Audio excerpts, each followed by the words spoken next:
Hello guys, I hope you had a good night. Today is Tuesday, March 31st. We are going to be doing the quadratic formula today. So our objective is students will be able to derive the quadratic formula and solve quadratic equations using the quadratic formula with at least 80% mastery. As always, make sure you are taking down good notes so you can refer back to in the future if you need to. So the quadratic formula, we will be solving for x. Excuse my handwriting, but this is x equals negative b plus or minus the square root of b squared minus 4 times a times c divided by 2 times a. Alright, now you're probably thinking, where in the world did Miss Bab get those letters from? I got them from the quadratic equation. Alright, so you know if we have a quadratic equation, we've been working with ax squared plus bx plus c, and we usually have it equal to 0. So when you look at these letters, I'm literally pulling them from this. So you'll be given this example, and in other examples you'll notice that you don't always have the quadratic equation in standard form. So if it is not in standard form, it is your job to do the extra step and put it in standard form. So let's see, step 1 is quadratic in standard form.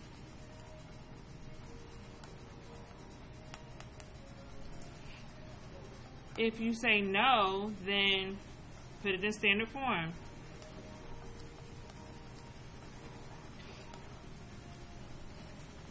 If you say yes, then move on to number 2.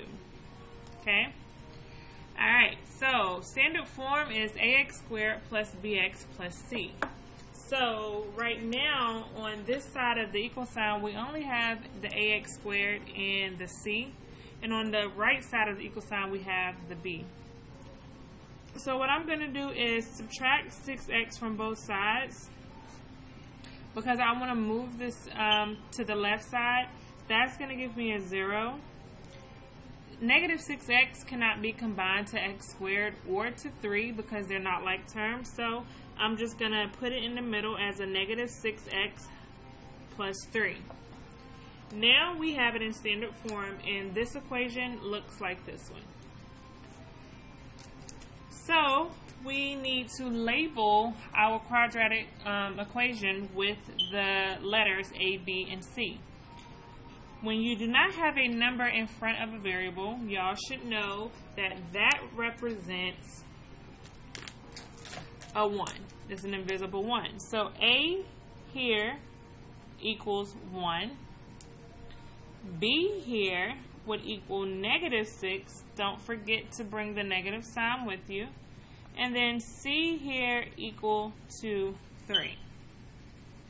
So now that we've successfully labeled all of our variables, our next step is to put or substitute into formula. So I think I kind of skipped a step. So let's put step 1 is to put it in standard form, and then we're going to say and label each term. Okay? And then if it is in standard form, you'll go to labeling. So step 1, you are going to check to see if the quadratic equation is in standard form. If it is not, you will put it in standard form and then label each term. If it is in standard form, you would just go ahead and label each term and then move on to step number 2. I hope that makes sense. Alright, so step number 2 is to substitute it into the quadratic formula. So we have x. We don't have any x's here. You see in this blue, there's no x, so we're just going to say we're solving for x. And then we know that in our formula, that's a negative b. Even though b is negative here, we still have to honor that negative sign. So we're going to put a negative outside of parentheses and then put our negative 6 inside parentheses. plus or minus square root of b squared. So here we don't have a negative sign, but our b is still negative, so we're going to say negative 6, put a square on the outside, minus 4 times a, which is 1, and times c, which is 3, over 2 times a, and a is 1.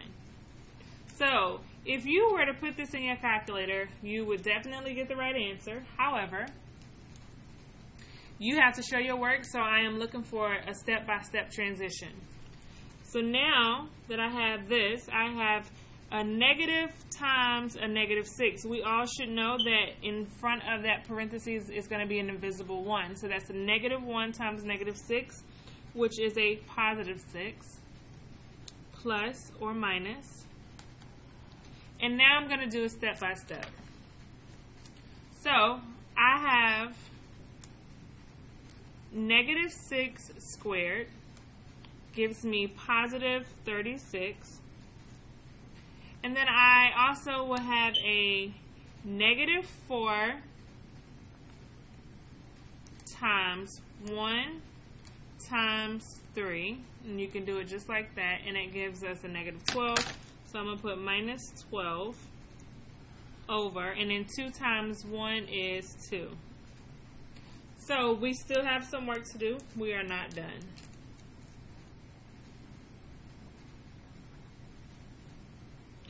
(36 minus 12 is going to be 24. So the square root of 24 over 2. Now, if you do not have a calculator such as the ones that we use in class, this is the last step that I expect to see.